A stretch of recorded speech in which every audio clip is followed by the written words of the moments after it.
We love eating them. Now it's their turn. Oh my gosh. It's not a bird, it's not a plane, it's Superhero Slate. It's a modern podcast where we talk about everything that's great, like movies, TV, superheroes. It's Superhero Slate. Oh yeah. Hello everyone and welcome to Superhero Slate, the show where we run down the latest superhero entertainment news. We love TV, movies, and superheroes, so let's talk it all out. My name is Chris Dillard. And my name's Mike Royer. This week, Star Wars announces a new trilogy of films for us, Mike. Yes, it did. Yes, Disney has Fox by the tail. All right. Do you get that? Because Foxes have tails? Yeah, I got it. Fox on the run. Thank you. The Punisher and Justice League arrived this week. Oh, it's going to be a busy week, man. Which one's really going to punish us? I don't know yet. And more. Yeah, it's going to be a very nerdy weekend for me at the best possible time of the year because unfortunately, my 30th birthday is on Thursday. I feel like a super old man for many, many ways. The instances are stacking up recently that make me feel old. But anyway, it's going to be a fun, nerdy weekend because on Thursday, the wife and I are going to head down to Disneyland with a Park Hopper pass, surprised with the Park Hopper edition. So thank you, lovely wife. So we're going to be hitting up the Guardians of the Galaxy ride and California Adventure. I'm going to get some bread that shapes like the face of Groot's head. So there's Groot bread down there. So I'm going to try some of that. And then, of course, head on over to Disneyland and do awesome stuff like ride the Indiana Jones ride. There's an awesome Star Wars ride over there. I don't know if that Star Wars ride has been updated or not, as in like the 3D visuals, because I feel like that's easy to update. Is it the 4D one where you sit in it and it moves around? Yeah. Then I can confirm when I went to Disney for my honeymoon a year and a half ago, they did have at least episode 7. Oh, that'll be cool. So that'll be a fun to see new stories on that. That's a fun ride. So, but yeah, after Disneyland, the following day, Friday, is going to be Justice League. And then probably after Justice League, depending, like you said, whether the taste in our mouth is good or bad, we'll be starting up Punisher and watching that all weekend.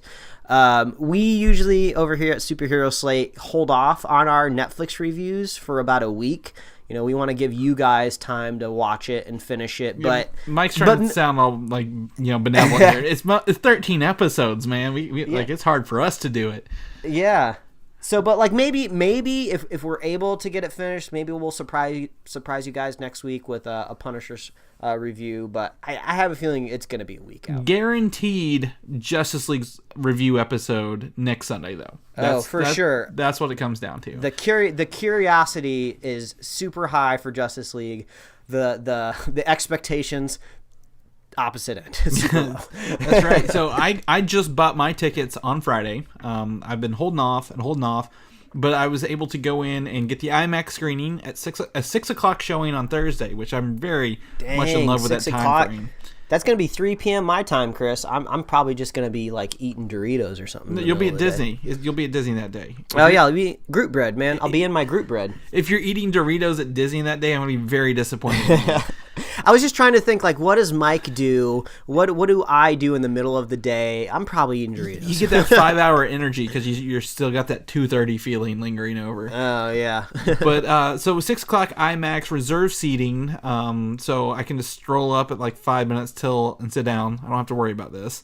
But, in our new daylight savings time, 6 o'clock is still dark, so I'm going in on this movie when it's nighttime and coming out when it's nighttime, so that's going to be an adventure. But I do have to say, my friend Patrick Foster, who does the Film Side Chats podcast with me, you met him at the wedding, will be working in Louisville this week, and I will get to see him after hours, and if he's still in town on Thursday, I'm going to drag him with me.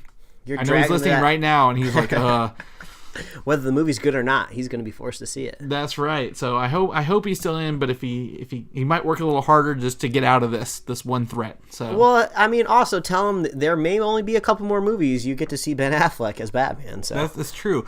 But on that other side, we're going to try to record a podcast this week for Film Side Chats here together. So we've never done that for that. In person? Yep, not in person for us. So it's gonna be interesting. Looking forward to that. All right, cool. But yeah, other than that, I saw Thor again this weekend. This time in IMAX, 2D. All right, So I got to say, that was pretty worth it. Yeah, I'm jealous that you can track down 2D IMAX screenings. Everything out here is 3D IMAX. I can't separate the two for the life of me. Yeah, I don't know.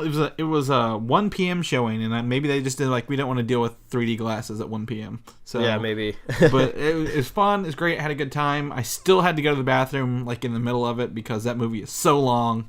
But it's a good movie. You give me a good idea. Maybe I should just start buying 3D IMAX tickets and then show up an hour early and just destroy all the 3D glasses. Just throw them in a trash bag and run them over with my car, and then sorry, looks like it's got to be 2D now, suckers. Yeah, that's right. Or you can just get a job there and sabotage the 3D projector.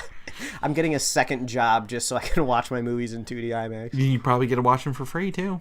Yeah, there you go. Paying for itself. There you go. But who needs Movie Pass when you could just work there? That's right. Exactly. And you know what? I think if you were able to work in a movie theater, you probably have to work the night Star Wars came out. I could hear the segue coming. There's a cadence in your voice, man. Yeah, I was working on how do I get Star Wars in here? And probably what I consider our biggest news of the week, despite having some other news that I thought was larger earlier in the week. Star Wars comes out of in left field with Bob Iger of Disney announcing a bunch of new stuff this week. Yeah, and this was all official announcements, too. This came from the Star Wars website. This wasn't some, Hollywood reporter leak or anything like that. This was, I believe, an earnings and prediction call or some sort of, for shareholders or something.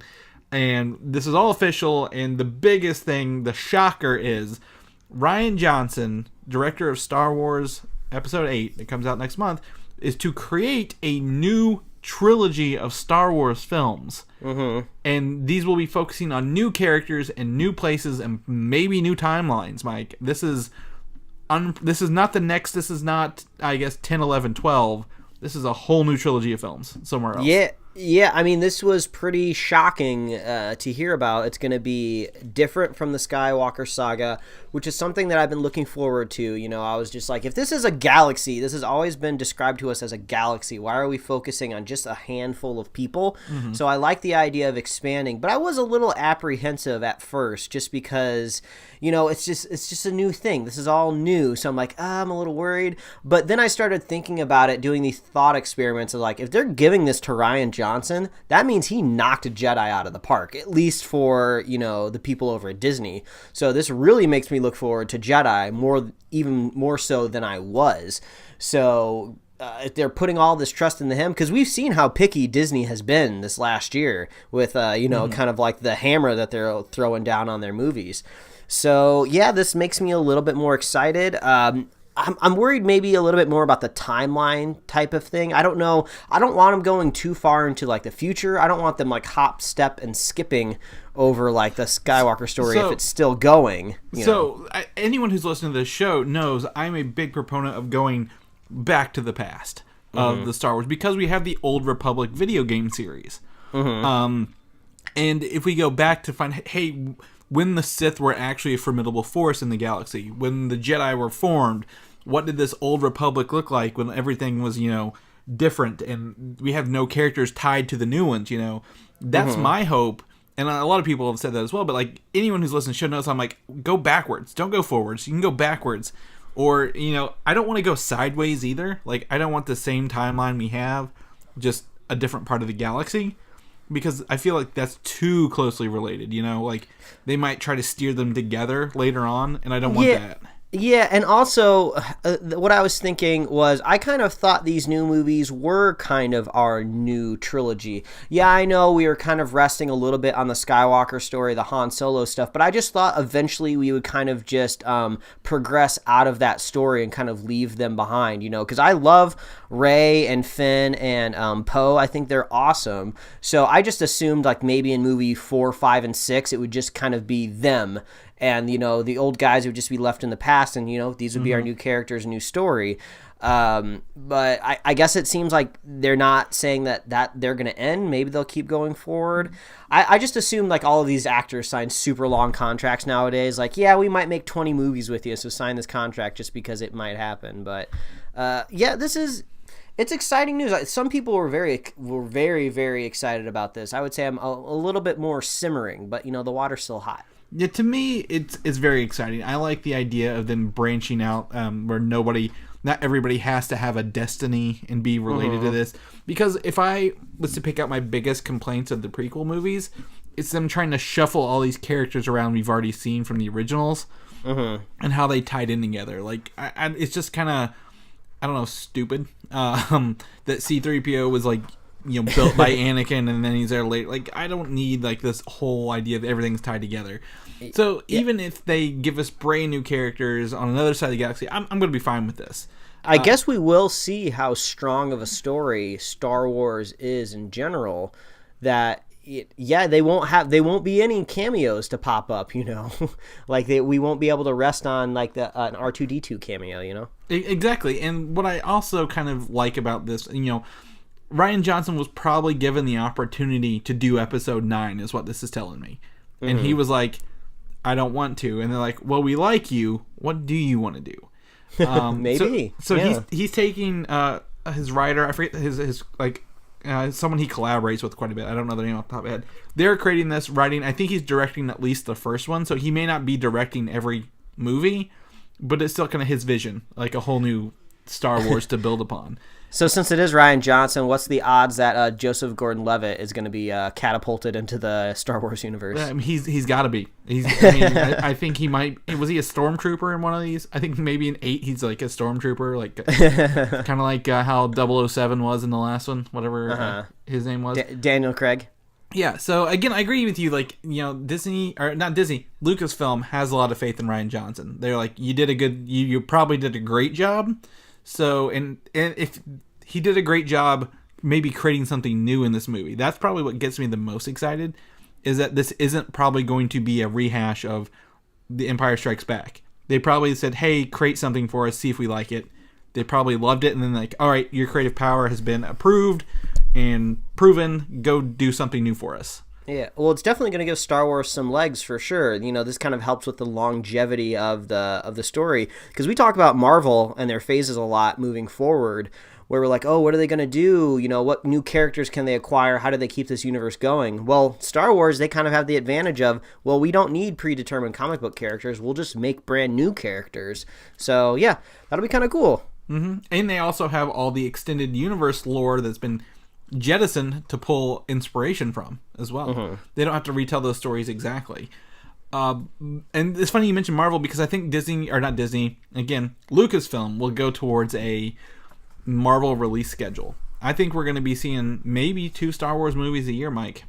Oh, maybe. I mean, maybe we'll get like an official, I guess not official Star Wars, but we'll get like a main timeline story, and then maybe just an alternate Star Wars possibly, or maybe maybe these movies will just get so big that they'll just be like, nope, it's just like Marvel getting those big movies out there. Yeah, and then I don't see the Star Wars story movies going anywhere for a long time, since we had the rumor that Obi-Wan is in the works. I think we're gonna see this new trilogies 4, 5, and 6, like you mentioned, will be going on the same time as this brand new Rian Johnson trilogy and the Star Wars Stories movies.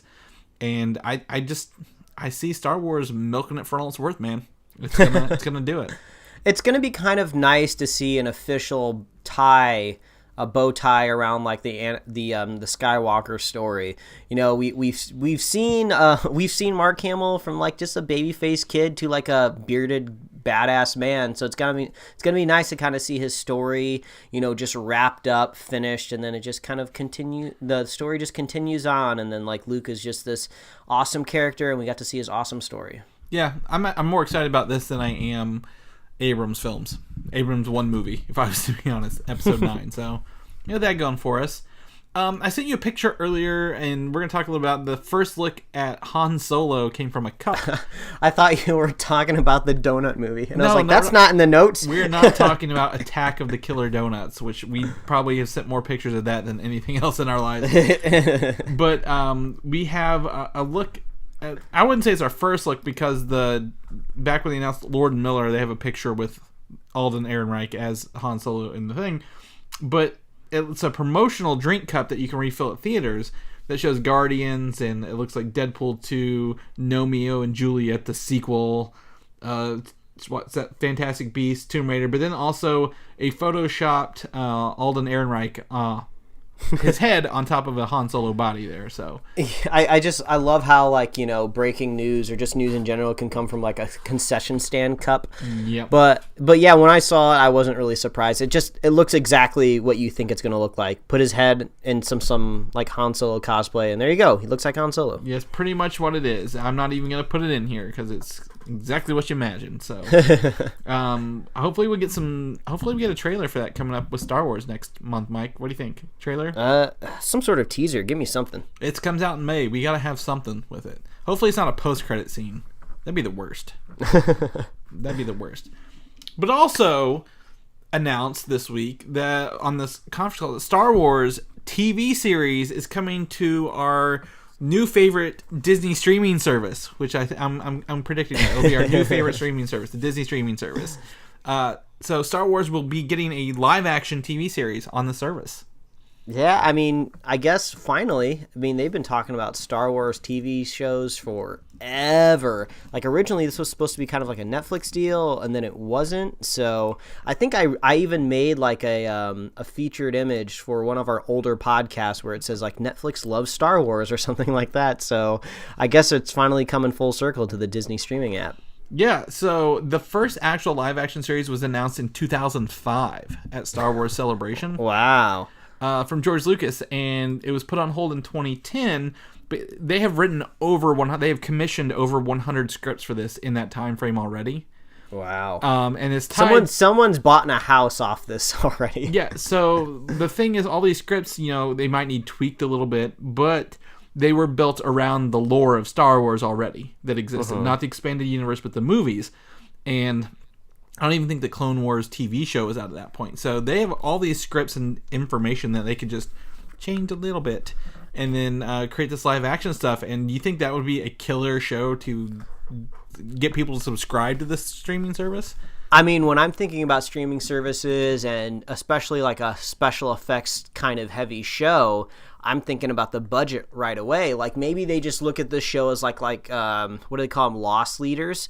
Like, we know that this show doesn't deserve this high of a budget, but let's give it to it. Let's make something like Game of Thrones style, just magnificent, and then get people to subscribe to the service. It's almost like launching a new streaming service is almost like launching a new video game console. Like, what are your release games? What are your like day one releases to push the console, you know? So you got to have something big out there in front. So like Disney's going to like be kicking down the door and it's going to be like, you're going to want our streaming service. Guess what? Because we have like all of this new stuff. We have like Marvel shows. We have like the new Star Wars shows. You're not going to get this anywhere else, because like, and then you look at CBS down the street going like, oh, we tried to get you guys to subscribe with this one Star Trek show. We got Star Trek, boys. Come and watch our Star Trek. And you can watch Big Bang whenever you want. Disney it is. So not only is Star Wars, like you just mentioned, getting a show, but they have announced more shows for this service coming in 2019. The streaming service is going to get these shows you can only find on there. So Star Wars, Monsters Inc. from the Disney Pixar group is getting a TV show. I don't believe it will be CG. I think we're going to see an animated artwork style in the Big Hero 6 show that's coming up, and the Tangled show that just came out recently on Disney. Possibly. Yeah, we don't know. We have no confirmation. There will be a High School Musical live action show, I'm pretty sure. I don't think that's for us, Chris. It says you. I got to see what my favorite High School Musical kids are up to these days. And they're creating a brand new Marvel show. But along with that, new Marvel shows will exclusively debut on the service. So we're not going to have to subscribe to 8 different things right now to watch these Marvel shows, like The Runaways on Hulu, the Defenders and all those shows on Netflix. What else? Freeform is, getting Cloak and Dagger, and then I guess ABC has S.H.I.E.L.D. and Inhumans and Agent Carter. So all these shows, knock on wood, will be on this Disney streaming service. Yeah, I guess they're basically trying to give us what we want. I've said this before, and I've kind of preached it into the ground, so I'll just say it one more time just to reiterate. Lay it on us. Only Disney could make this work. I swear. If like Universal or like Paramount or Warner Brothers I guess maybe Warner Brothers is kind of technically doing it. Like Legendary Pictures, no one else can do this. No one else cares about your content. I love Pacific Rim, and I know it's made by Legendary, but no one else knows that. So it's like only Disney could get away with this because their brand is like so big and large. I just don't want like anybody else out there thinking that they can replicate this model, because it's like I don't want to subscribe to 1,000 different streaming services just to watch all of these things. Disney's a big enough pool. They can make it happen. And I think you're about to bring this up next, but it sounds like it might be affordable. Yes. So just to kind of throw that on there, the Netflix shows, when that contract expires, we don't know what's going to happen with Daredevil, Jessica Jones, and The Defenders, where it's going to live. So if you might want to revisit those, you might have to subscribe to both. But Disney is bringing its guns to the table to cost less than Netflix out the gate. And that's kind of reflects the fact that, you know, Disney knows we don't have all the content Netflix has. You can go to Netflix and find tons of movies. Now, I'm not saying they're quality movies by any means, but they have quantity. They have so many options on Netflix, and things rotate and come and go. But Disney doesn't have that huge library, but what their library lacks for in quantity, I believe makes up for in quality.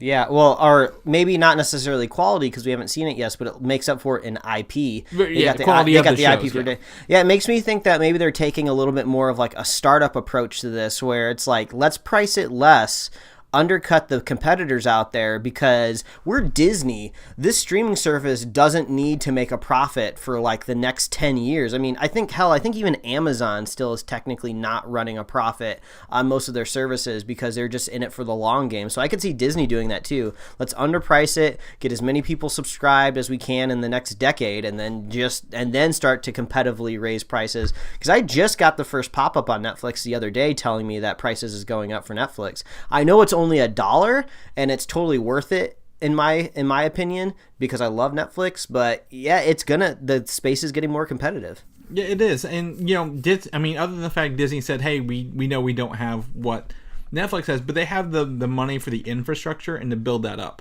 Like you said, they could take a loss for a little bit, but I mean, they're probably not going to take a loss because the time it gets to their streaming service, they've already made up for it in theaters and, you know, DVD, Blu-ray sales. Yeah. I mean, have you ever heard a Disney movie hitting other than, was it World of Tomorrow? Tomorrowland. Like, and John Carter of Mars tanking. I mean, Disney movies more than make up their budget. Yeah, I think maybe like, oh man, we can't launch our streaming service yet because John Carter bombed. We got to pay off those bills first. Yeah, so like any Disney movie usually makes its money back in theaters or sales before it would ever hit this, and that's fantastic. Like they don't have to worry about it. Like they're putting it on here as a backup option, so they keep all the money rather than license it out to Netflix or some other service. I don't know. I'm excited about the streaming service. I believe I can finally sever ties with Netflix. I don't use it as much as most people do. Oh wow, you're going after it already, just like that. I mean, I pay for the high end Netflix plan, the 4K with the the 4 screens, and I don't use it. Like we use it to watch the Marvel shows, and you know, we're gonna talk about Netflix here now. Stranger Things. So you know, other than The Punisher coming out, why would I keep my Netflix if I don't use it other for that show? Past watching The Punisher. For Stranger Things season 3 coming out next year. Yeah, I don't need to keep it every month for the year. But yeah, no, Stranger Things season 2 we just watched this week, so I was glad it was on Netflix. It was very easy to jump in there and watch it. Mike, did you finish Stranger Things season 2? Yes, I finally finished it. Unfortunately, it came out the week that we were just moving all of our stuff into our new place.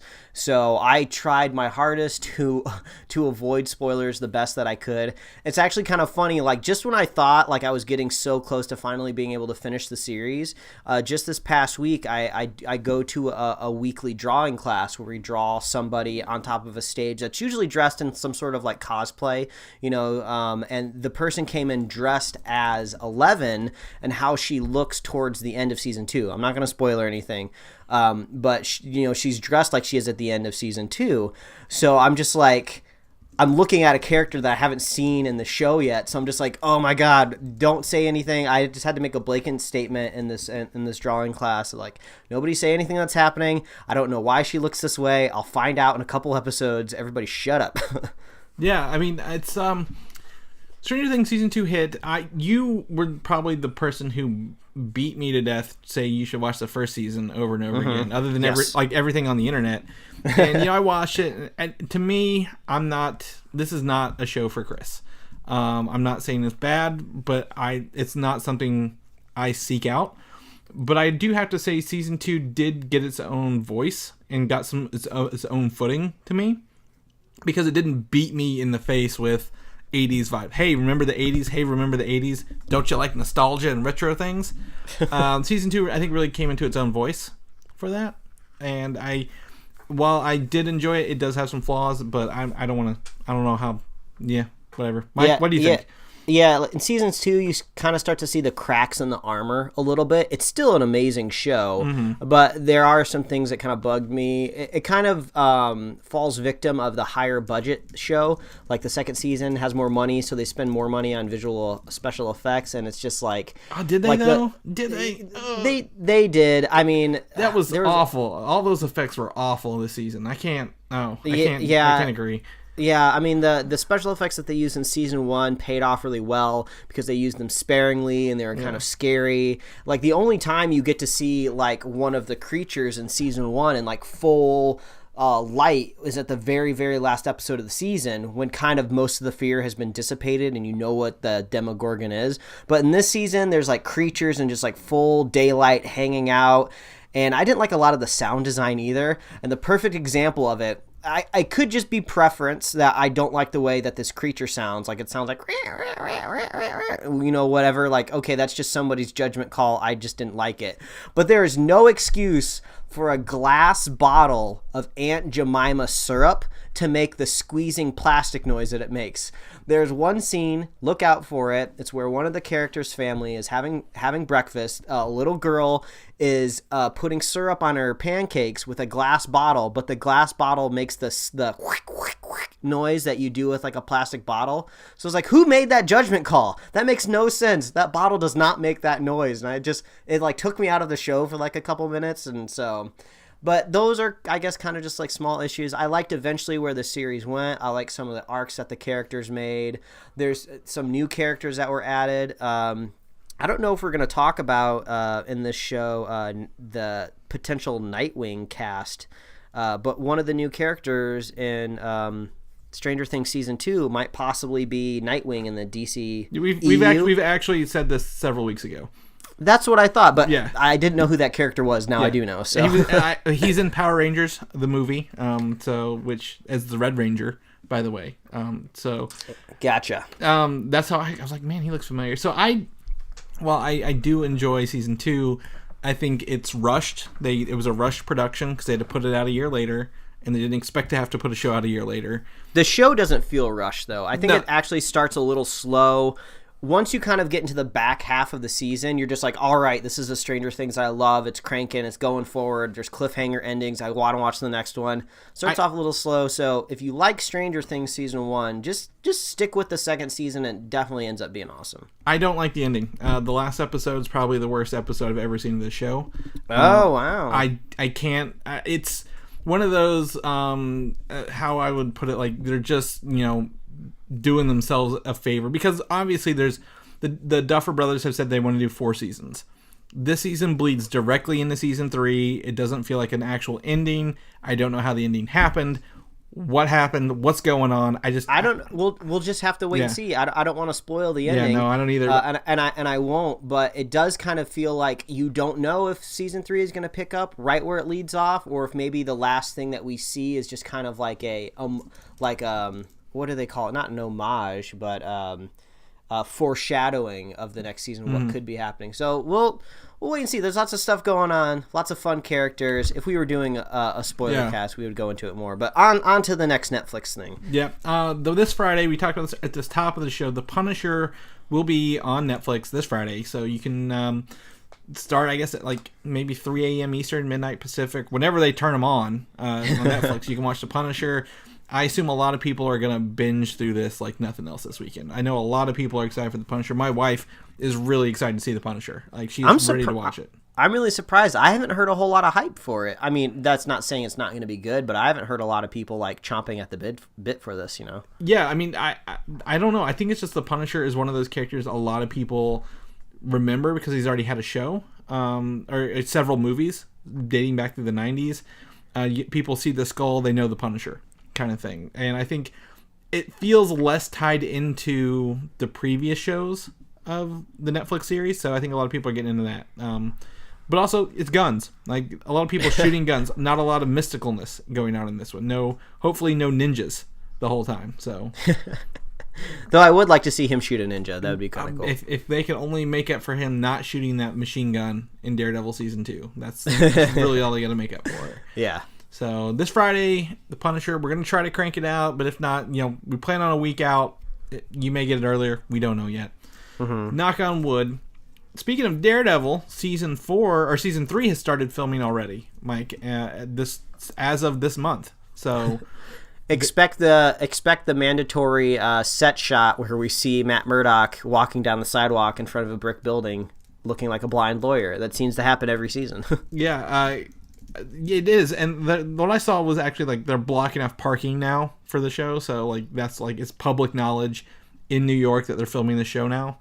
And so that's going on, and the filming should continue through June 30th of 2018. So they've got 6 full months of this filming, if not more, going on out there. 7 full months.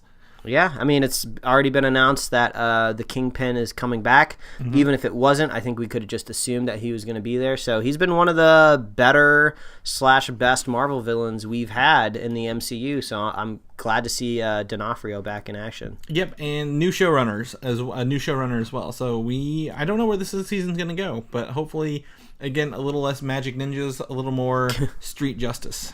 Well, I definitely don't think it's going to space. No, it's not going to space because that's where S.H.I.E.L.D. is. S.H.I.E.L.D. is going to space, and we got our Season 5 trailer. It debuted last night with the season finale of Inhumans.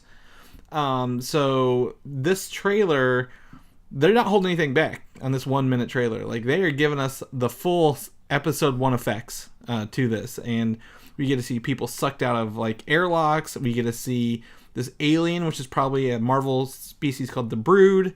Some blue people, the Kree, and some pretty wicked-looking space guns, it looked like. Yeah, I was surprised how heavily they leaned into all this spaceness. I thought maybe we would kind of get like the series kind of split in half. Maybe part of people are on Earth still, part of people in space. But this looks like it's a full-on like space show. And I don't know how many TV shows have actually done that, graduated from very terrestrial show into space. I know lots of shows start off in space and go to planets and go back into space, but yeah, this is kind of like a really kind of clever progression of the show. They really seem to be going balls to wall in this 1-minute trailer. It makes me wonder if possibly this is the last season, maybe? I mean, maybe. It could be. It's debuting December 1st, which I think puts it in line to end at the beginning of Infinity War. If they wanted to do one more season to fill in all the gaps between Infinity War Part 1 and Infinity War Part 2, they could. But a lot of this stuff looks very much like it could tie more into the Captain Marvel movie, being in space and dealing with all these different alien species, introducing us to them kind of softly before the Captain Marvel movie launches next, 2 Februarys from now. Yeah, well, I guess we do know that there is kind of a little bit of tension between Marvel TV and Marvel movies. The TV doesn't really get all of the best, cameos from the movie universe, but we do kind of know what Thanos' ship looks like. So it just makes me think that the season, maybe series finale of Agents of S.H.I.E.L.D. is just like they've had their big win. Everybody has like a happy ending, and then just in the background you see Thanos' ship just heading towards Earth, and they just don't see it, and it's just like, hey, there you go. There's your Infinity War tie-in. Thanos' ship in the background. Yeah, I don't know where this, we don't know where in space this is either. There's a lot going on. We do know that one of the characters, I believe Fitz, is still on Earth. They did not take him because there's a list of people they took in space. Or why they're in space. Episode 1 and 2 are called something like, not conscription, but whenever you get trained at something. I've already forgotten. It doesn't matter. Yeah, I think this is gonna be pretty obviously be either the start of Sword, or the Sword has been around for a while and then they're just kind of catching wind of it, Mm-hmm. Another thing is some people might say this might be a time jump for the characters as well, because they are the historical protectors from S.H.I.E.L.D., like Agent Coulson. So I don't know. It could just be they've heard names throughout space, maybe not time, but there's a lot to be questioned, like a lot of answers we need, questions we need answered with S.H.I.E.L.D., and I'm really excited for it to return, even if it's on Friday nights at 10. The show has been a whirlwind, that is for sure. I hated this show at one point in time, and I don't think at any point I've ever loved it, but now I'm excited for it, which is a lot of emotions. Every year they surprise us, and it's never like it started at a very low point and has gradually just kept going. So I'm excited to see where that turns out. So S.H.I.E.L.D. is coming on Fridays, December 1st. So Humans, I didn't watch it all live, Mike. How's it feeling? Better than I thought it would. Like I went in probably because my expectations were very, very, very low. Mm-hmm. I don't hate it as much. It doesn't feel like the full hour, so I can at least applaud it for not making me feel like I'm watching a show that's 43 minutes long. So yeah, I don't know. I got 3 more to go, and I'll let you know how it ends. All right. Black Panther is technically our next Marvel movie, Mike. It is around the corner. We've got some stuff released. We have two big rows of character posters they've released because they want to introduce us to these characters. And while I don't know their names offhand, I do have to say we get to see Claw's hand. And it looks very plasticky. Yeah, I think they intentionally wanted people to know that this isn't real. There's a seam in it. There's going to be a badass gun inside of it. Mm-hmm. So I'm looking forward to some of that. Yeah, he looks all a little like he's been in a fight for a little bit. So Andy Serkis, he's my favorite part of Age of Ultron by a long shot. So I'm excited to see him come back. We get to see Shuri, his sister, with her little panther gauntlets going on. Ugh, those things are so badass. She's apparently the science commander or something of Wakanda, so she's like in charge of all the technology that comes out of there. And then down we get to see the Black Panther's gloves look a little more detailed than I've ever seen on the Black Panther. They look pretty robust, that's for sure. Yeah, with some very, very sharp points on it. So though it does kind of look like I've seen like these kitchen gloves sold before where you put them on and you use them to like shred pulled pork. So all I can think of is just Ryan Coogler behind the camera going like, okay, now shred that pork. Yeah, just like that. That's the end credit scene. You already called it. He's just using those guns to shred the pulled pork. Yeah. And then we get to see, a couple of the Dore Milaje here, and Forrest Whitaker down there. I don't know what he's doing, but he's looking pretty solemn. Well, his king's command, that's what the caption says. That's right. And then on the other flip side, the international posters actually reveal some of the more characters like M'Baku, who is known in the comics as the Man-Ape, Eric Killmonger, who has, like, I believe a sword and is that maybe a spear in his other hand? I don't know. He'll probably kill somebody with it, though. Yeah, he's got his people's rage, as the poster says. One of the security guards, it looks like, and then lastly, the Hobbit, Martin Freeman. What is his character's name in the show? Everett. Something. Does anybody know his? I don't think we need to know his name. Yeah, he's in it. So Martin Freeman's like the outside person. Like, I don't know what this is. What is Wakanda? He's our channel into the story. That's right. Looking so serious as ever. So we got these posters here. You'll see them on our video. You can click a link to go through and look at them. They're pretty cool. I like them. They're not. I mean, they're character posters. What can you do, right? So, but we got a couple months till it comes out. So we can take a look at that. There's a theater standee showing off what this poster's into. The upgraded Black Panther suit. It looks like with glowing blue power throughout it. I don't know what it does. I'm very intrigued by his big, powerful suit. Mike, what do you think? Yeah, it looks cool. I kind of wonder if maybe they decided to do a story without a second Black Panther suit, if they ever would have added color to it, because I think they're like, hey, we got 2 identical black suits on screen. We got to pull a Mace Windu here and make one of them purple so we can know which one's the good guy. We got a purple and a yellow, so those are alternate colors, right, on the scheme, so they should go together. But it's also surrounded by the character poster, so I look forward to seeing this standee somewhere in there. And it looks like in the background it's a theater with one of those D-boxes, Mike. Have you been in the D-box yet? Ooh, I haven't, but I am planning on it for Pacific Rim 2. Oh, there you go. That'll be a good one. And lastly, I don't have the pictures here, but the Funko Pop line of Black Panther has been revealed, Mike, and it's going to be a problem because there's two Chase characters. Chases are 1 in 6 variants, and they're probably the coolest versions of them. The other ones aren't very special, so I feel like they're going to be a lot of shelf warmers. So if you're interested in the Funko Pop line, yeah, shelf warmers, you're going to have to get the rare ones because they're the coolest ones. So you're gonna have to buy them. It's the sword that you fall on. I've already put the order in. That's the problem. Supporting my local comic book store is very hard to do. The Incredibles 2 actually might get some footage debuted before the movie Coco here in a week and a half, Mike, or 2 weeks. This is gonna be crazy, man. We're finally getting it. I believe it's out next summer, and the Incredibles 2 will see Elastigirl as the Parr family parental figure, initially having the adventure, while Mr. Incredible is left at home to watch Jack Jack. So they're flipping the role a little bit here.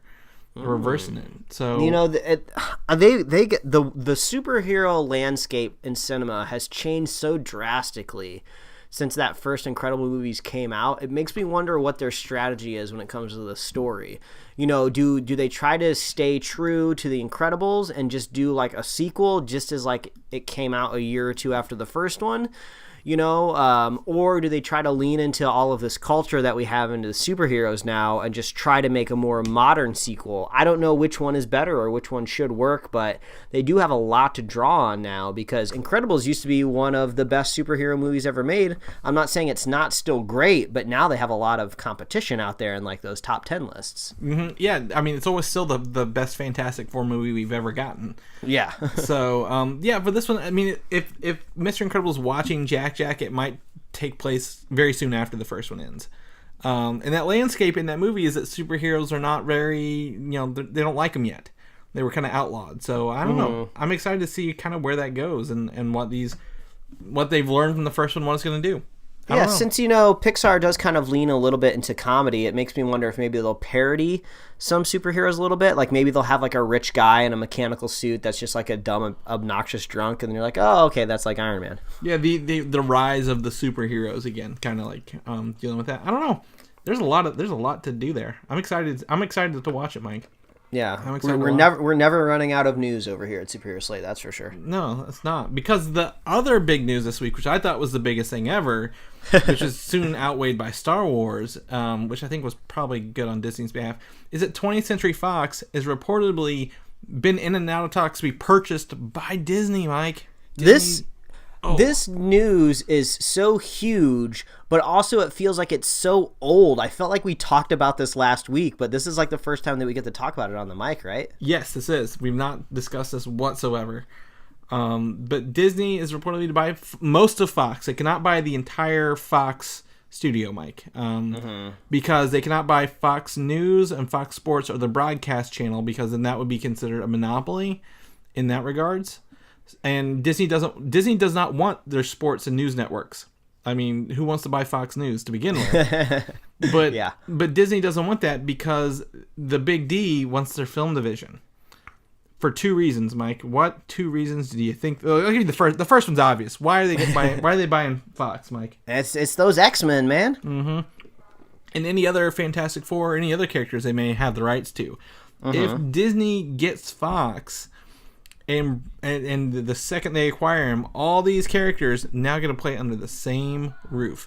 That means Phase 4, they probably haven't announced it because these talks have been in place, Mike, and we could be blown away with new X-Men and new Fantastic Four stuff blending right into the Marvel Universe right out the gate. Yeah, I mean, I really don't know how I feel about this. I love the idea of Disney getting the characters back under one roof, but I don't like the idea of a whole studio just disappearing. I mean, I might have a slightly different perspective from this just because I'm out here on the West Coast where this studio is, and I've been seeing really mixed reactions of people saying if there's one less studio, that's one less place where you can take your script to and have it read. That's one place that you can possibly get a job. Think of all the people that, could possibly lose their job from consolidation, of these 2 studios. I mean, that's what happened when when Universal bought DreamWorks? I think that's who bought DreamWorks. But a lot of people lost their jobs over that merger. So it's kind of like, I love the idea of them getting the characters, but I feel like there's just a lot of other stuff that's built into it too. So I kind of wish that Fox would just be like, hey, maybe we just become a different type of film studio. You know, if we're not making a lot of money, why don't we just sell the Marvel rights back to Disney? We keep Fox alive, but we just use all of this money we got from selling X-Men, you know, and just make new movies, make new stuff, keep the studio alive. So I don't know, the consolidation of power just in general, whether it's movies or whether it's like corporations or like fast food or whatever, it's usually not like a good thing. The competition's good. So there's a part of me that loves the idea, and there's a part of me that makes me really worried. So I don't know, man. At the end of the day, Disney is still not the biggest studio out there. Even after this merger, Warner Brothers is bigger than both of them, which is probably my biggest concern, is that Warner Brothers has that much power. This isn't about Warner Brothers. So what if if it was a merger, like, what makes you think that 20th Century Fox will go away when Disney buys them? Because they didn't do away with Lucasfilm, they didn't do away with Marvel. Well, it wouldn't be that they would disappear, is that there'd be a lot of overlap between the two corporations. So I'm not saying necessarily that, you know, like an entire writer's room might get fired or something like that, but there's going to be a lot of overlap in the two studios, you know, so it's not like, hey, we're just going to buy Fox and keep them going, but, you know, there's going to be like tons of like administrative people that probably get laid off. There's going to be lots of producers that get like nixed, you know, because, hey, we already got producers that can oversee your projects, and, you know, so I don't know, there's just consolidation of power. I just don't really like the whole idea, because, you know, it does get a little closer to a monopoly. It's just less studios in town. Like, you know, less studios in town. I just feel like, you know, Disney might be like, oh, maybe we got to make Fox more nimble, move them to Georgia or something like that. I don't know. Just Fox, just sell them your X-Men. They'll make you a lot of money, and then you can keep Fox alive. Yeah, I just don't know, after looking at what Fox has put out lately, like, was Fox doing that's good for the world? Because, I mean, have you looked at their movie list? Like, there's a lot more misses than hits. Yeah, it has not been the good couple of years for them, except for Deadpool, I guess. Well, I mean, if you take the Marvel characters out, because, you know, again, your recommendation is sell the Marvel characters. We've got Alien Covenant. We've got, I guess, the Planet of the Apes franchise is doing well, but has that wrapped? I don't know if that wrapped up or not. I think that's wrapped.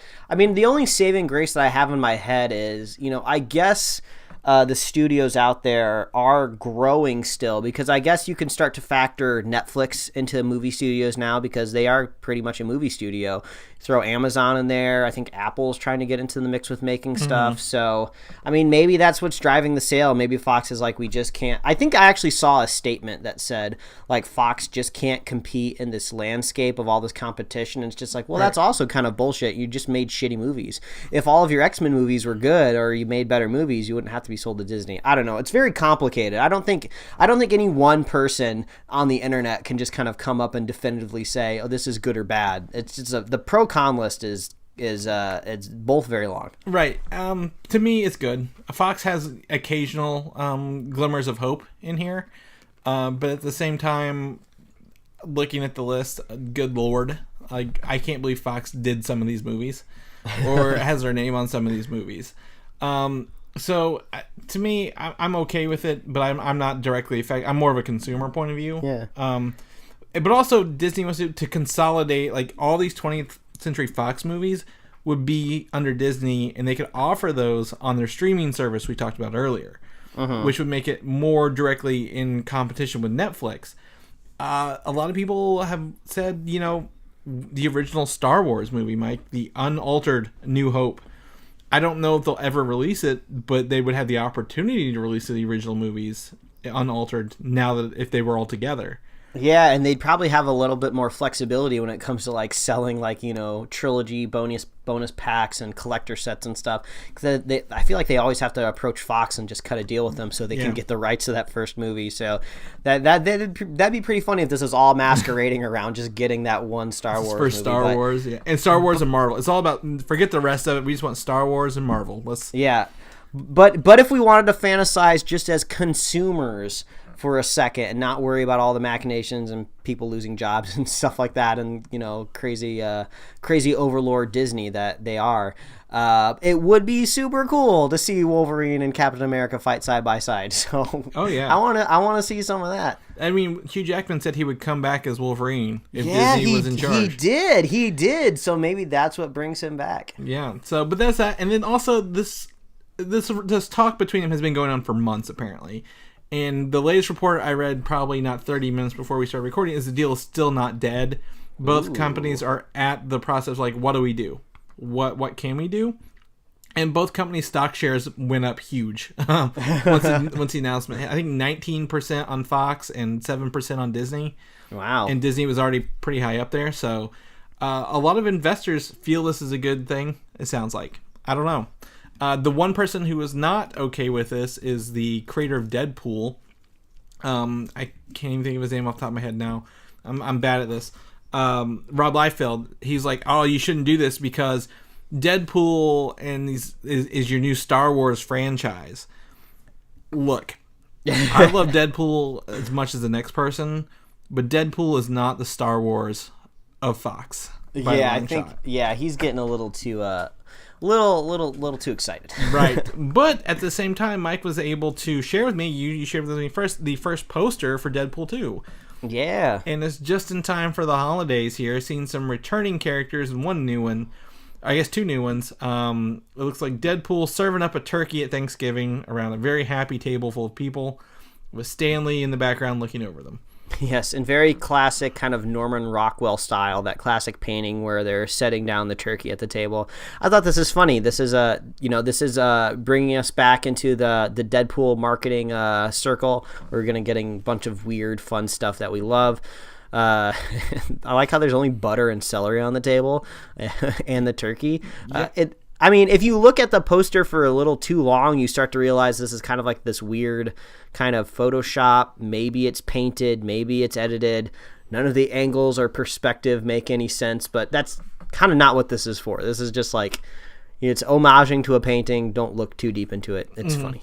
Yeah, and I think the one thing, if you look at Josh Brolin, his right eye is actually glowing, and we've not seen that yet. So I'm really excited to see his glowy eye, I guess, instead. I don't know. I want to see some footage. Give us some Deadpool footage. It comes out in June. Like, we need this. We need some Deadpool footage. Give it to us. That's one thing Fox has going for it. Another thing I thought Fox had going for it this year, it's not everyone thinks it, was Kingsman, The Golden Circle. The physical release is coming out December 12th in time for Christmas. Don't watch it with your family. And the digital release is December 5th. While I don't think either of these dates are very, interesting, except the fact digital is now only 1 week before physical. They used to be a couple 2 weeks or 3 weeks, and now they're getting them down to that 1 week window where... Yeah. Who wants a physical movie anymore, man? I want both.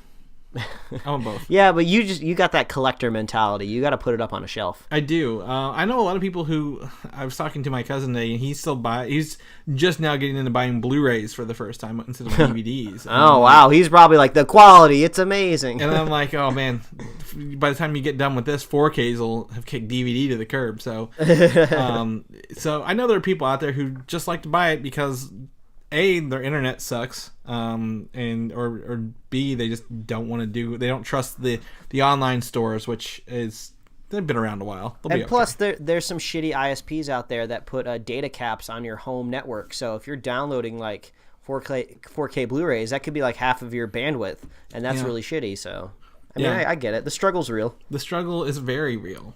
The struggle this week, though, is also very real. It's us going to see Justice League. It is released this Friday, November 17th, or Thursday afternoon, if you're lucky enough, like myself. We do have confirmation that there are 2 post-credit scenes for the first time there you go. In this. So I don't know what they are. I'm not going to look into it. If you don't want to know anything about this movie, I think reactions and press things are embargoed until Tuesday. Or maybe Monday or Tuesday. Wonder Woman didn't have post-credit scenes either, right? As far as I know, no. Because technically, Batman v Superman was the post-credit scene to that movie. Oh, yeah, I guess. Because it was all about looking back at the picture of it. So, so Justice League is happening this week. We get to see it. However, an interview with Ben Affleck says he's unsure of his future after 2 more appearances. Yet again, he's out again. So yeah, I think there's a lot that's going to that statement. There's a possibility that some accusations against Ben Affleck might be coming out. I think maybe even as early as Monday. So you could be listening to this right now, and maybe there's a headline out there saying something about Ben Affleck. But yeah, we're not too sure what that is, so I'm not going to speculate. But also, I mean, maybe Affleck also kind of sees a little bit of a sinking ship, possibly. I don't know. There's a whole lot going on over there at Warner Brothers, and I mean, that's, like I said, my curiosity is piqued. At this point, I don't think it's Warner Brothers. I think it's just him. Between, like, he went to rehab for alcohol addiction and divorced his wife during all, like, this whole time he's been Batman. People ask him about Batman on the daily. I think he's burned himself out very quickly. Yeah, maybe. And every week, about once a month, we have, is he in, is he out? And then everyone tries to argue, is he not?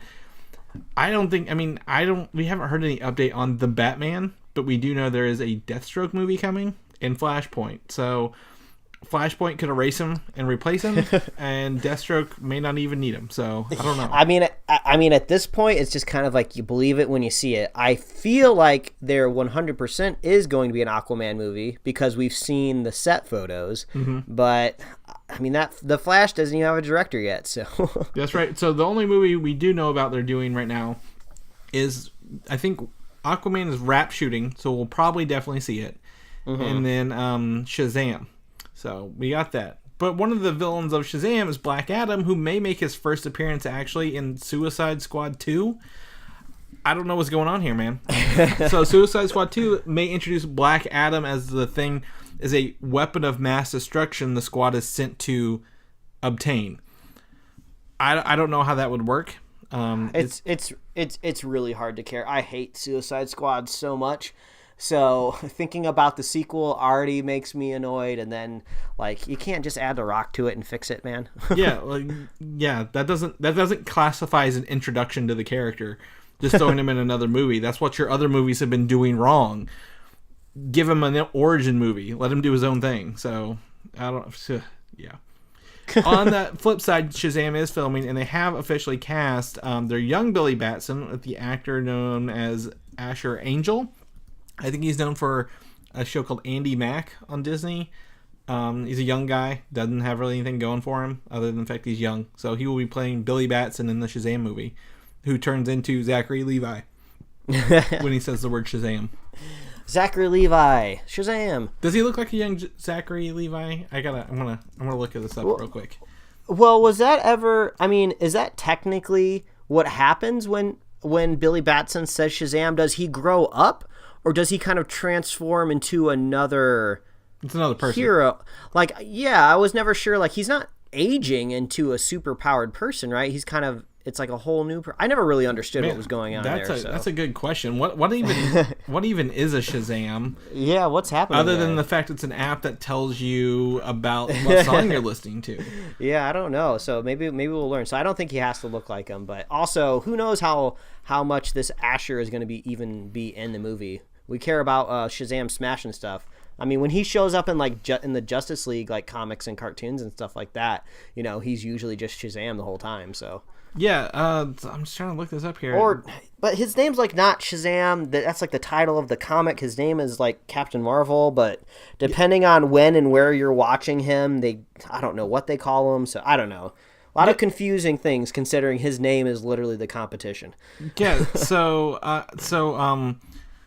Shazam is like the powers he gets from different characters: Solomon, Hercules, Atlas, Zeus, Achilles, and Mercury, and they all spell Shazam. Mm-hmm. Yeah, he was granted the powers by a dying Shazam, and I don't know if he turns into an adult version. I don't know if his mental state stays there. I don't know. I'm gonna have to look that up later because this is confusing. But that movie is next after Aquaman, so we'll see. I'm pretty sure it's gonna go. However, another franchise is dying. I believe this is a Universal franchise, Mike, is the Dark Universe. Started with The Mummy and ended with The Mummy. It's probably going to die. The producers, Kurtzman and I forget the other guy, have left to focus on other projects. And The Mummy's failure to launch is the center of all these problems. So Yeah, I think it's pretty obvious we're not going to be seeing more of this. I thought I heard somewhere that there's a possible idea of maybe letting smaller studios or smaller directors kind of just latch onto the IP and just kind of make their own standalone movies, because these dark monsters can still come back, but they don't have to be in a franchise. I think it would have been cool if it would have worked, but obviously it didn't work. So yeah, just go ahead and go make a new Invisible Man movie. I don't know, go do something with them. Yeah, after they did this big casting of Johnny Depp and Javier Bardem, and I think Angelina Jolie was supposed to play Bride of Frankenstein, and they stopped production on that movie entirely, and now they're leaving. I'm like, yeah. I mean, it's like the perfect example of counting your eggs before they hatch. Yeah, DC's like, great, now we can have the Dark Universe name back without you guys doing anything with it. So, good job. And lastly, I don't know, did you watch the movie Split yet, Mike? You know what? I'm going to go ahead and say this. I haven't seen Split. I haven't seen Unbreakable, both from M. Night Shyamalan. I understand that there's some sort of weird connection with a character they exist in the same universe. Yeah, I don't know what it is, so I don't know. Maybe play a little coy with me and don't spoil anything, because I want to get around to them, but I haven't. So seen the third movie in this is called Glass, which is named after the character played by Samuel L. Jackson in Unbreakable. Mm-hmm. So this is going to tie these movies directly together, using Bruce Willis's character and then Xavier. I'm seeing bad with names today. His character, that guy's character. The main actor in Split. Yes. So it will tie them together. Somehow this Mr. Glass is involved. We don't know anything about it. Kind of on here, but we get to see our first look at Samuel L. Jackson as Mr. Glass on the set, and he's taken he usually had on a dark black trench coat and looks to be going with a more stylish purple this time around. So. Yeah, I mean, I'm trying to remember the last time I've seen a Samuel L. Jackson movie where he was the lead. I mean, he's always like in awesome movies, but he's usually playing second banana. I haven't seen Hateful Eight, but is he the lead? That's a very ensemble movie. He is very much one of the biggest main characters. I would say the most main character in the movie. Yes. All right. Well, good to know. So I like the Hateful Eight. That's a good movie. So. But yeah, so if you watch Unbreakable and then seen Split, and then we get Glass coming up, I guess in a little over a year and a half, I don't know. So they're doing it. Shyamalama Ding Dong's back, man. He's hitting us with his movies. Is this his renaissance, or is he just gonna let us down? I don't know. I don't know. We'll find out. Don't give him a big budget. Yeah, don't give him any ego. Don't tell him he's doing good. Just let him work. Once you tell him he's good, his movies are bad. So that's our show for the week. We had all our news and all our notes. Mike, if people want to follow you, learn more about what you're up to, where can they do that at? Well, they can follow me at Mike Royer Design on Twitter and Instagram, and you can read my webcomics at pickledcomics.com. Chris, if people want to follow you, see what you're up to, see maybe if you end up seeing that Justice League movie with your buddy, where can they follow you? You can find me on Twitter at Valdan, Valdan. You can also head over to Comic UI. You can listen to the show Film Side Chats, which might have a new episode this week. Or head over to the DNN on YouTube, too. I do at the Destination Comic Book Store. Forgot to mention at the top of the show, the Rickmobile from Rick and Morty is stopping by the Destination this Thursday. Ooh. So I was traveling the country, and the destination was chosen as a stop in Louisville on Thursday. So I'll be there at the Rickmobile before I go see Justice League. So yeah, there was a very funny moment when I was taking a shuttle into the convention center for Comic-Con, and I was sitting in the front seat of the shuttle bus. So, you have that giant glass front windshield, and we turn a corner, and as soon as we turn a corner, we're like literally right behind the Rickmobile, and the Rickmobile faces backwards. So Rick is always looking at the people behind him. So we turn, is like Rick's freaking face like right in front of me. It was pretty hilarious. Yeah, apparently the lines for this thing are huge, and they get capped because they can only sell the merchandise they have in the car with them. And yeah, so I don't know. I expect a big turnout. I look forward to seeing some people there, but Justice League's my priority that night. So. Yeah.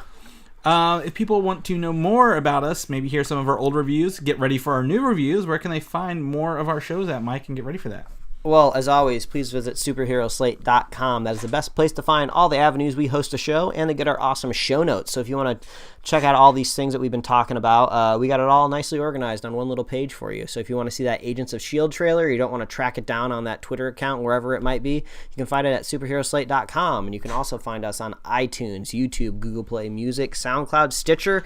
You can subscribe and get us right in your email inbox every week. And you can like us on Facebook and follow us on Twitter and Instagram. If you want to get a Superhero Slate shirt, that'll be pretty sweet. Wearing one right now. I believe you can also get them in long sleeve. That's too, what I'm wearing. Long sleeve. It's cold there out you here. Go. Yeah, it's getting cold. So visit superheroslate.com/store. Did a cool shirt. And if you're a fan of the show, please consider leaving us a review. That's our 5 stars, 4 stars, whatever you think we deserve. That's our favorite Christmas present. Don't buy us anything; just leave us reviews. Yes, please don't buy us anything. I am running out of space in my place, so I cannot hold any more physical objects. So consider leaving us a review, writing us something, kind words, helpful criticism, anything. We love it. Yeah, like I hate it when I'm listening to a podcast and like somebody has like a really noisy chair, or like somebody like is eating. Is that very pointed at me right now? No, like I think my chair actually squeaks sometimes too. Or I hate it when like people don't understand they shouldn't be chewing in front of a microphone. Like I hate that. So if anything like that is ever bothering you, we just might be totally unaware. Write us a review, let us know, and we'll fix that shit right away. That's right, we will. We'll remind each other. We'll beat into each other too. We'll make fun of each other. Yeah, but if you want to be a super fan of the show, all you got to do is share the show with a friend, share the show with a buddy, and we will be here every week, sometimes twice, maybe even 3 times a week, depending on how things go next weekend. But stay tuned, get subscribed, and look out for that Justice League review next week. That's right. I guess until then, we will see you guys next week. All right, adios. Bye-bye. Thanks for listening, and don't forget to subscribe. I had to try so hard to avoid spoilers, so I want to be nice to people out there that haven't finished it yet. Oh, you're too nice.